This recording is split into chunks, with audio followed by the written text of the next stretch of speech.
চুয়াডাঙ্গার দর্শনা জয়নগর আন্তর্জাতিক চেকপোস্ট দিয়ে বিজিবি ও বিএসএফ এর যৌথ পতাকা বৈঠকের মাধ্যমে ১৫ বাংলাদেশিকে বিজিবির কাছে হস্তান্তর করেছে বিএসএফ। বৃহস্পতিবার দুপুরে দর্শনা জয়নগর সীমান্তের ৭৬ নম্বর মেইন পিলারের শূন্যরেখায় এক পতাকা বৈঠকের মাধ্যমে এসব বাংলাদেশিদের হস্তান্তর করা হয়। এ সময় উপস্থিত ছিলেন চুয়াডাঙ্গা ৬ বিজিবি ব্যাটালিয়নের পরিচালক লেফটেন্যান্ট কর্নেল নাজমুল হাসান ও দর্শনা আইসিবি বিওপির কমান্ডারগণ। এছাড়া বিএসএফ এর পক্ষে ছিলেন ভারতের ৩২ ব্যাটালিয়নের কমান্ড্যান্ট শ্রী সুজিত কুমার ও গেদে কোম্পানির কমান্ড্যান্টগণ। হস্তান্তর করা বাংলাদেশিদের মধ্যে রয়েছে ৪ জন পুরুষ, ৫ জন নারী ও ৬ জন শিশু। বাংলাদেশে হস্তান্তর করা এসব নাগরিকদের বাড়ি কুড়িগ্রাম, লালমনিরহাট ও গাজীপুর জেলায়। এরা বিভিন্ন সময় অবৈধভাবে সীমান্ত পেরিয়ে কাজের সন্ধানে অবৈধভাবে ভারতে গিয়েছিল। তারা ভারতের হরিয়ানা রাজ্যের ইটের ভাটায় শ্রমিক হিসেবে কাজ করত। ভারতে চলমান অভিযানে সেখানে পুলিশ তাদের আটক করে কারাগারে পাঠায়।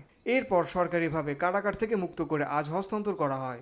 বিজিবি ১৫ বাংলাদেশিকে দর্শনা থানা পুলিশের মাধ্যমে তাদের স্ব ঠিকানায় পাঠিয়ে দেওয়ার ব্যবস্থা নিতে পুলিশকে অনুমতি দিয়েছে। Beauty Bangla news desk.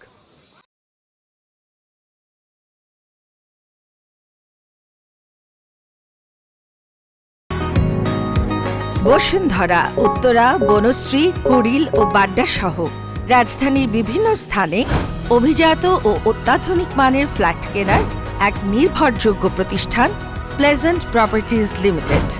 তাই আপনার স্বপ্নের আবাসনের জন্য আজই যোগাযোগ করুন। Pleasant properties limited, where destiny matches eventually.